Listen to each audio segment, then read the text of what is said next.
नमस्कार आपण समस्त को आम चैनल को बहुत बहुत स्वागत। दर्शक बंधु मु आज आपण मानक पई नै आछि लाउ खीरी रेसिपी।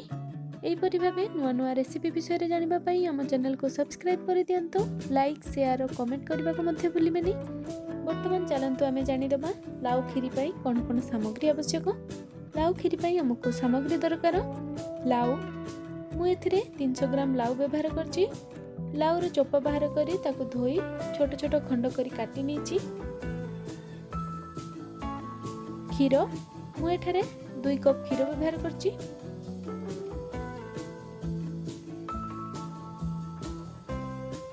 चीनी मु एठारे हाफ कप चीनी व्यवहार करछि। जोथिरे आपण क्षीर मेजरमेंट करिवे सेथिरे हाफ कप चीनी नै परिबे। हळदी गुंड,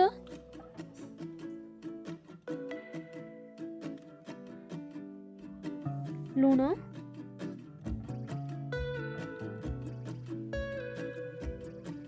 सोरिष तेल,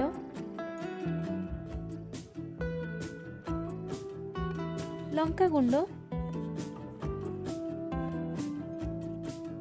पंचफुटण।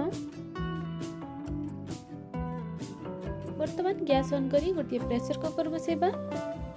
कुकर टिके गरम होला परे सेतरे पूर्वरु काटी रखिथिबा लाउ को पकेबा।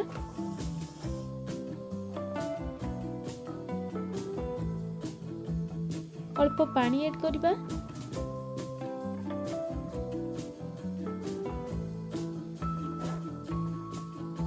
स्वाद अनुसार लूण,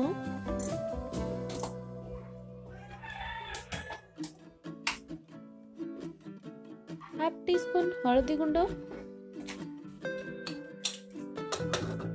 वर्तमान कुकर को भलो भाबे बंद करी मीडियम फ्लेम रे 3 मिनिट पर्यंत सिझिबा को छाड़ देबा। 3 मिनिट हे गला परे गैस बंद करी कुकर को ठंडा हेबा को छाड़ देबा। वर्तमान गैस ऑन करी गोटे कढ़ाई बसेबा। कढ़ाई गरम होला परे सेथिरे 2 टेबलस्पून सोरिष तेल पकेबा। तेल टिके गरम होला परे सेथिरे 1 टीस्पून पंचफुटण पकेबा।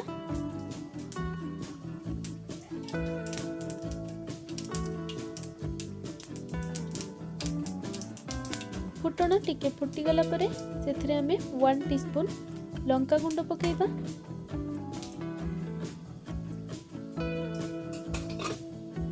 वर्तमान लाउ को सेथिरे पके देबा।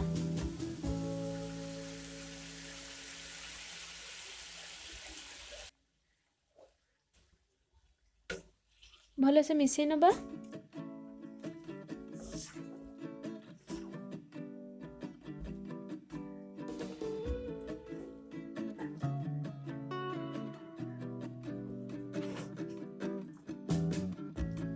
गैस को हाई फ्लेम रे रखिबा।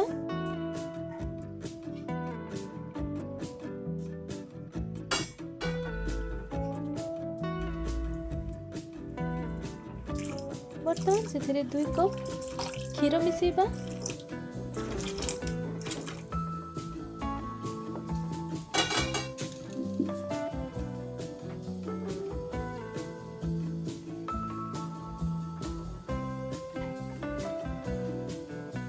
भलो भाबे चले नबा।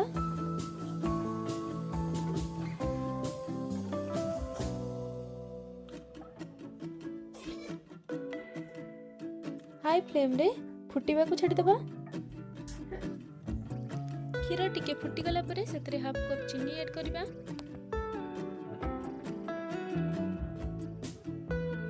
भलो भाबे फुटीबा को छाड़ी देबा। क्षीर हमर भलो भाबे फुटी गलानी, चीनी मध्य मिसी गलानी। एबे याको गोटे पात्र को बाहर करनबा। देखंतु प्रस्तुत हो गला लाउ खीरी। याको आपण माने भात सहित खाइ परिबे। बहुत स्वादिष्ट लागि थाए। आपण मानकु आम रेसिपीटी किपरि लागिला कमेंट रे मते निश्चय जणेबे।